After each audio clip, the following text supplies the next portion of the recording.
Olá, sejam bem-vindos à nossa aula de Linguagem e Suas Tecnologias, Língua Portuguesa, para estudantes do ensino médio da Rede Estadual de Goiás. Esse é o projeto Seduc em Ação. Eu sou o professor Ivair Alves e o tema da aula de hoje são gêneros discursivos e os elementos da comunicação. Conteúdo importante para vocês, estudantes do ensino médio. Então vamos começar? Vem comigo!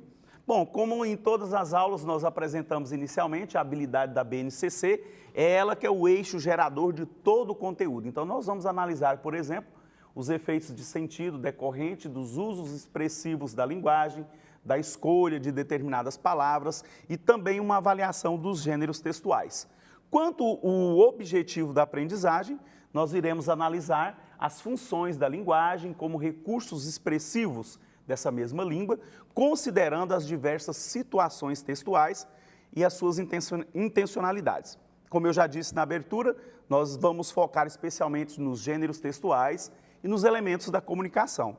Também em todas as aulas nós abordamos o quê? Habilidades do SAEGO, que são habilidades essenciais, aquilo que você precisa diagnosticar, perceber a partir de um comando, de uma atividade, para você buscar essa informação a partir desse texto ao qual você está estudando, ao qual você está analisando, ok? Então sempre nós falamos sobre os gêneros textuais.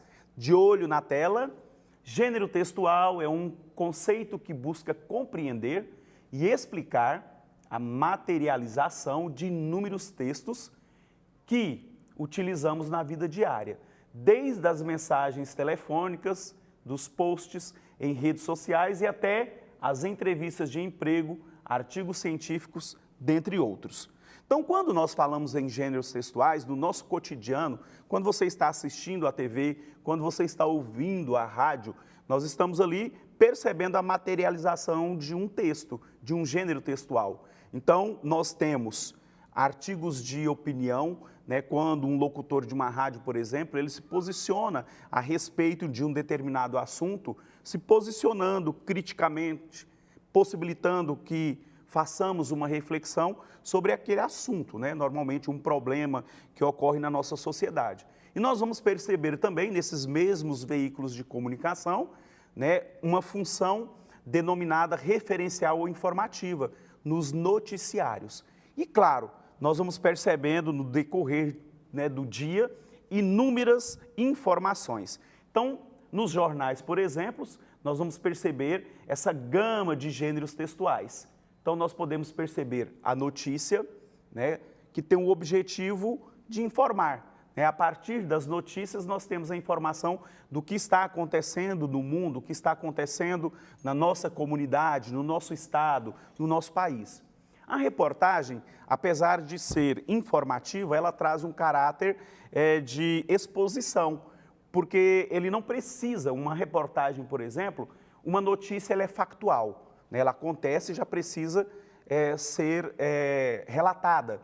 E às vezes tem notícias que ela é válida só para um único dia, enquanto que a reportagem não. É um assunto mais global, abrangente, e você poderia abordá-lo, por exemplo, esta semana ou daqui a um mês, por quê? É um tema amplo e é expositivo. Nós temos o editorial, aqui é a voz do veículo de comunicação, não é assinado por um editor, porque é a voz do veículo de comunicação, do jornal, da emissora. Nós temos o artigo de opinião, este sim é assinado por um especialista. Então, se está debatendo, por exemplo, economia, nós vamos perceber que quem debateu o assunto trata-se de um economista. Se for da área de psicologia, nós vamos perceber que é um profissional da área que estará abordando, discutindo determinados assuntos referente à sua área de atuação. A crônica também nós a encontramos no jornal, um texto narrativo que aborda especificamente fatos do cotidiano, de forma rápida, precisa, pitoresca. Então, numa crônica nós podemos perceber um caráter reflexivo, ela pode ser humorística. Então, tem várias possibilidades quando se trata da crônica, quando alguém está narrando. A charge, nós vamos perceber aqui um gênero textual de linguagem híbrida. Por quê? O cartunista, ele vai nos apresentar uma crítica e vai fazer com que a gente possa refletir sobre uma determinada realidade através da linguagem não verbal, um desenho, mas também permeado com a presença da linguagem verbal. Temos os classificados, né, para vender, para anunciar, e temos também a entrevista, esta que precisa-se de um locutor e um interlocutor. E ali estabelece-se um diálogo de questionamento e a pessoa vai respondendo, né, de acordo com a pauta, com o assunto ao qual é de interesse, né, daquele veículo de comunicação. Então, quando nós falamos de elementos da comunicação, nós vamos entender que é necessário que a gente perceba essa sistematização da comunicação linguística, segundo Ramon Jacobson. E quando nós falamos desses elementos, nós vamos perceber que há um remetente e um destinatário. Esse remetente aqui eu posso chamá-lo de emissor, o destinatário eu posso chamar de interlocutor. Então, neste momento desta aula, eu, Ivair, sou esse remetente, um emissor. E vocês são o destinatário dessa aula, ou seja, são os meus interlocutores. E aí a gente vai trabalhar o quê? Com base em uma mensagem dentro de um contexto. Qual que é a mensagem de hoje? Eu estou apresentando para vocês gêneros textuais, elementos da comunicação. Dentro de um contexto, trabalhar linguagem e as suas comunicações.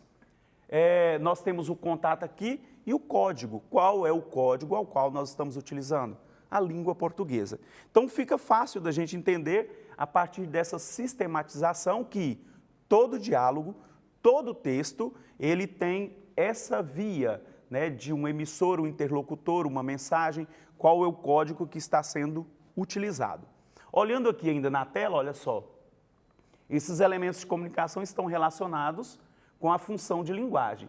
Nenhum ato de fala é desprovido de ambos os conceitos. Então, sempre haverá um emissor, sempre haverá um receptor.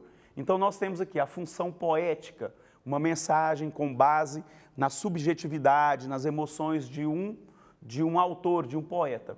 A função referencial aqui, nós temos, portanto, uma linguagem destinada a informar esse interlocutor.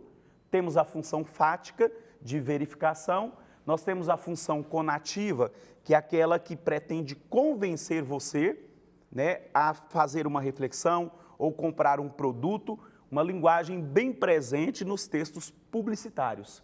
E nós temos a função metalinguística, essa que vem para trazer o significado, para explicar a própria língua. E aí depois eu tenho alguns exemplos aqui. O maior exemplo da metalinguagem, o uso dela, são os dicionários. Então você pega lá um vocábulo e lá tem toda a explicação, se é um substantivo masculino, feminino, qual é o significado dessa palavra e assim por diante, ok? Bom, então para a gente entender aqui no contexto, grupo de pescadores comemora o registro de onça preta às margens do rio Araguaia. Então não vou ler tudo, só para exemplificar, olha. Um grupo de pescadores se surpreendeu ao ver uma onça preta às margens do rio Araguaia, no distrito de Luiz Alves, em São Miguel do Araguaia, no nordeste de Goiás.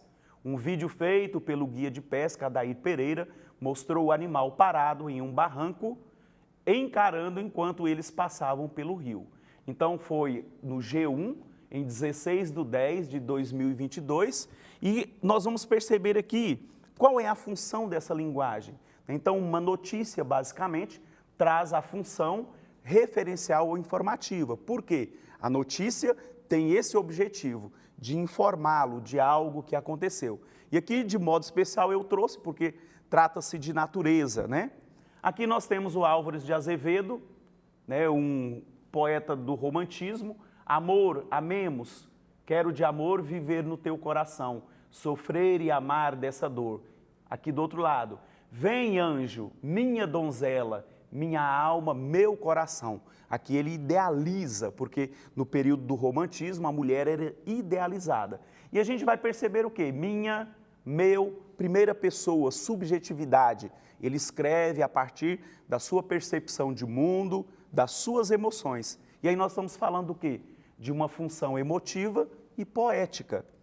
Temos aqui o significado do amor, substantivo masculino, sentimento, apaixonado por outra pessoa, sinto amor por você e etc, e etc. Aqui nós estamos dando o exemplo da função metalinguística, porque ela tem o objetivo de explicar o próprio código, de explicar a língua. Aqui, quando nós encontramos um diálogo, você está entendendo? Ok? Então nós, os professores, nós usamos muito essa função de linguagem afática, porque ela estabelece uma verificação desse código de comunicação. Então quando o professor diz, entenderam? Ok?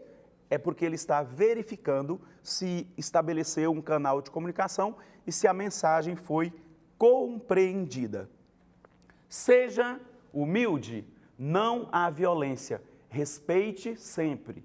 O verbo aqui, nós temos ele aqui, o verbo que indica uma ordem, né? Então, nos textos e nas mensagens e nas campanhas publicitárias, nós vamos encontrar, então, sempre esse verbo que indica uma ordem, ou seja, o verbo no imperativo. Então, sempre, todas as campanhas irão nos apresentar, normalmente, um verbo que dá ordem. Respeite, faça, compre, visite a nossa loja. Então, são essas marcas de um texto que tem a função conativa ou apelativa, ok?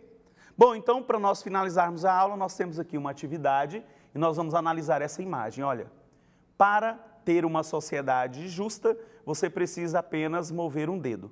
Então, aqui é num contexto das eleições municipais, confirme os seus direitos de cidadão e informe-se.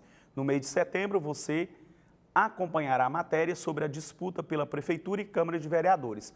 Então, num contexto político municipal, né, para a eleição de prefeitos e vereadores, nós temos aqui, para ter uma sociedade justa, você precisa apenas mover um dedo. Então, participar da eleição. De acordo com as intenções comunicativas e os recursos linguísticos que se destacam, determinadas funções são atribuídas à linguagem. Qual é a função que predomina nesse texto, né? É a conativa, uma vez que ele, então eu preciso analisar por que é conativa. Atua sobre o interlocutor, procurando convencê-lo a realizar a sua escolha de maneira consciente. Coloque em evidência o canal de comunicação ou o uso das palavras corrige e confirma. Não, não é isso. Privilegia o texto verbal de base informativa em detrimento ao texto não verbal. Não, não tem isso, porque ambos se complementam. Usa a imagem como único recurso para interagir com o público a que ele se destina. Ou a letra E, evidencia as emoções.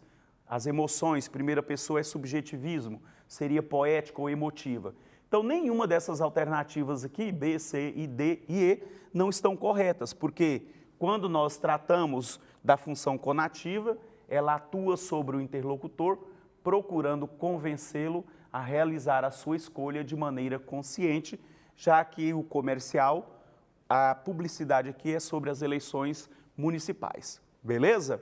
Bom, espero que tenha contribuído com vocês. Então, que vocês tenham aí um ótimo final de semana, tá ok? Estejam atentos aí sobre os elementos da comunicação e a gente parte por aqui. Forte abraço, beijo no coração, fiquem ligados que depois nós teremos muitas outras aulas aqui na TBC para vocês estudantes do ensino médio. Partiu!